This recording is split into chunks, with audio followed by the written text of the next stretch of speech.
Trump साहब ने 500% तक टैरिफ स्लैब करने की बात कर रहे हैं, चाइना पर भी और भारत पर भी। इसका क्या नतीजा निकलेगा? Can we make out some sense out of this? Sputnik आके बोलता है कि भाई Modi did not want to speak to Trump. By the way, इस देश के अंदर ये बड़ा क्लियर सेंटिमेंट है कि मोदी जी को ट्रंप से बात नहीं करनी चाहिए, because at the end of it, let's face it, that guy is an idiot. We were talking India, and we told India, you had 3 Fridays. I said, you got to have Modi. It's all set up.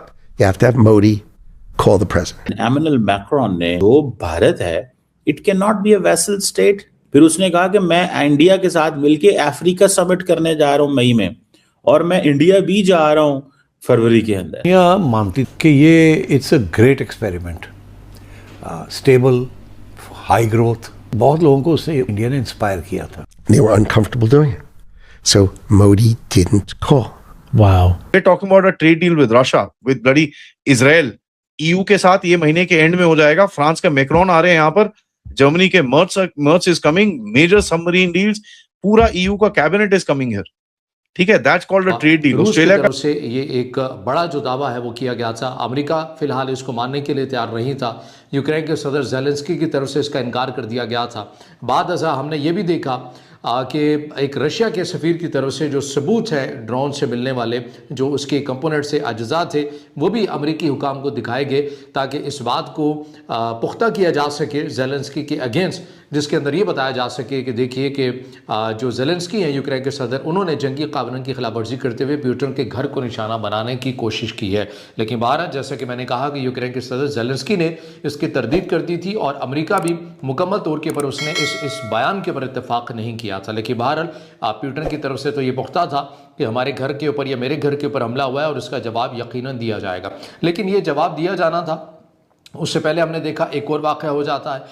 Russia के एक आप इसे कह लें कि वो जहाज़, समुद्री आबी जहाज़ जो कि वेनेजुएला से तेल निकल कर जा रहा था, और उस जहाज़ के ऊपर, आबी जहाज़ के ऊपर रशिया का एक झंडा भी वहाँ पर था, जो एक अलामत होती है पैगाम देने के लिए कि आप इसे हाथ नहीं लगा सकते, बल्कि ये रशिया की एक प्रॉपर्टी है नाफ थी। लेकिन इस दौरान ही ये खबर भी सामने आई कि अमरीकी हुकाम की तरफ से इस आबी जहाज़ को, जो तेल बर्दार जहाज़ था, इसे भी अपने कंट्रोल में ले लिया गया।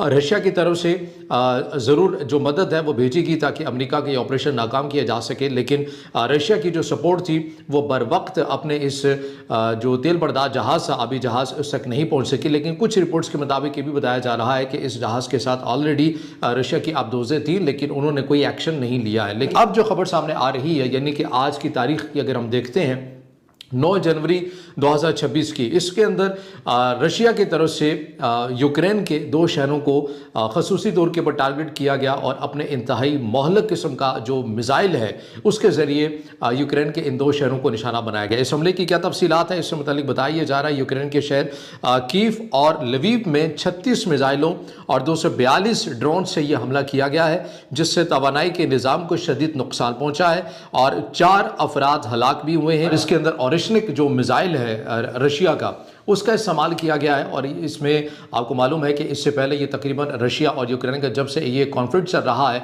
इस मिसाइल का 2 ही बार इस्तेमाल हुआ है और ये अब ये दूसरी बार इस्तेमाल किया गया है। और ये रशिया के इंतहाई मोहलक मिसाइलों में इसका शुमार किया जाता है। ये न्यूक्लियर वारहेड ले जाने की सलाहियत रखता है, आवाज़ की रफ्तार से 10 गुना ये ज़्यादा तेज़ होता है। और बताया ये भी जा रहा है कि रशिया की तरफ से बिलखसूस जो लवीव वाले शहर को जो निशाना बनाया गया है, ये पोलैंड की सरहद से तकरीबन 50 से 60 किलोमीटर दूर थे, जहां पर रशिया के ये मिसाइल जो हैं वो गिरे हैं। अब ये इलामती इसलिए भी है पोलैंड के लिए क्योंकि रशिया ये समझता है कि इसी रास्ते से मगरबी दुनिया से जो असलहा आता है वो यूक्रेन को, वो इसी रूट से आता है, पोलैंड के रूट से आता है। तो दर हकीकत ये इनडायरेक्टली पोलैंड को भी पैगाम दिया गया है कि